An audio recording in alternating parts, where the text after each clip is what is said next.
Did you know that Elijah once called fire down from heaven, proving the power of the true God? Let's dive into the life of this fearless prophet and uncover his incredible story. Elijah, whose name means "My God is Yahweh," is one of the most extraordinary prophets in the Bible. Known for his miracles, boldness, and unwavering faith, Elijah's life demonstrates God's power and the importance of trusting him in challenging times. In this video, we'll explore Elijah's miraculous deeds, his confrontations with kings, and his ultimate departure in a whirlwind of fire. Elijah's ministry occurred during a dark time in Israel's history. The nation, under King Ahab and Queen Jezebel, turned away from God to worship Baal. Jezebel in particular was ruthless in her efforts to wipe out the worship of Yahweh, leading to widespread idolatry and corruption. Elijah was called to confront the spiritual crisis, even at great personal risk. Elijah boldly approached King Ahab and declared, "As the Lord, the God of Israel, lives, whom I serve, there will be neither dew nor rain in the next few years, except at my word." This drought lasted 3 years, a direct challenge to Baal, the so-called god of fertility and rain. During the drought, God cared for Elijah. He sent ravens to bring him bread and meat at the brook Kerith. Later, Elijah stayed with a widow in Zarephath, where God miraculously multiplied her flour and oil, sustaining them through the famine. Elijah even raised the widow's son from the dead, demonstrating God's power over life and death. Elijah's most famous moment came when he challenged 450 prophets of Baal to a contest on Mount Carmel. The test? To call down fire from their gods to consume a sacrifice.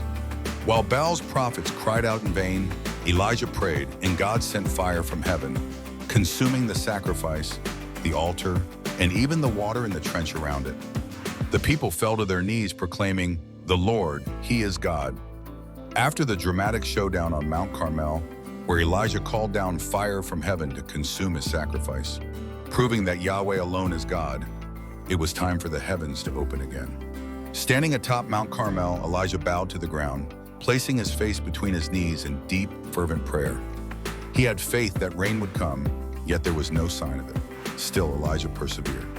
He said to his servant, "Go and look toward the sea." The servant obeyed, climbing to the lookout, but when he returned, he reported, "There is nothing there." Elijah remained undeterred. "Go back," he instructed, and the servant went again. 6 times the servant returned with the same report. No sign of rain. Yet Elijah did not give up. He believed in God's promise and persisted in prayer. On the 7th time, the servant came back with a different report. A cloud as small as a man's hand is rising from the sea. That tiny cloud was all Elijah needed to confirm what he already believed in his heart. Rising from his prayer, he sent a message to King Ahab. "Hitch up your chariot and go down before the rain stops you." The skies began to grow dark, filled with wind and heavy clouds, and soon the long-awaited rain poured down, breaking the drought and replenishing the land. But Elijah wasn't finished yet. Filled with the Spirit of God, he gathered his robe and ran ahead of Ahab's chariot all the way to Jezreel, a feat of supernatural strength and speed. Jezebel swore to kill Elijah, fearing for his life. He fled into the wilderness, where he experienced despair and exhaustion. But God met him there, providing food and strength for his journey and speaking to him in a gentle whisper, reminding him that he was not alone. Elijah continued to serve God faithfully. He confronted Ahab over his theft of Naboth's vineyard, delivering God's judgment. He also anointed Elisha as his successor, ensuring that God's work would continue after him. Elijah, the fiery prophet of God, was no stranger to confrontation, especially in a land torn between idol worship and the true worship of Yahweh. This dramatic encounter began when King Ahaziah of Israel, son of Ahab and Jezebel, fell through the lattice of his upper room in Samaria and severely injured himself. Instead of seeking God's guidance, Ahaziah sent messengers to consult Baal-zebub, the pagan god of Ekron, to inquire if he would recover. God, displeased by the king's idolatry, sent Elijah with a message to intercept the messengers. Elijah confronted them, saying, "Is it because there is no God in Israel that you are going to inquire of Baal-zebub, the god of Ekron? Therefore, this is what the Lord says, you will not leave the bed you are lying on. You will certainly die." When the messengers returned to Ahaziah with Elijah's words, the king was furious.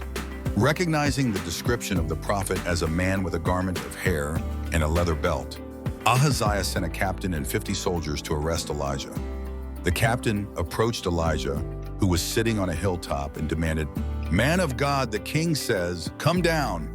But Elijah boldly responded, "If I am a man of God, may fire come down from heaven and consume you and your 50 men." Immediately fire fell from heaven and consumed them. Undeterred, Ahaziah sent another captain with 50 more soldiers. The second captain also arrogantly ordered Elijah to come down. Once again, Elijah declared, "If I am a man of God, may fire come down from heaven and consume you and your 50 men." And fire did just that, consuming the second group.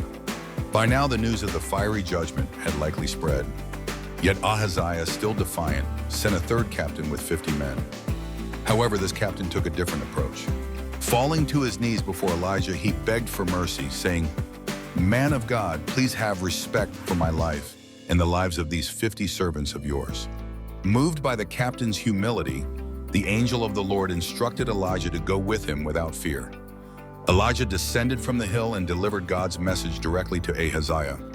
"This is what the Lord says, because you have sent messengers to consult Baal-zebub, as if there were no God in Israel, you will never leave the bed you are lying on. You will certainly die."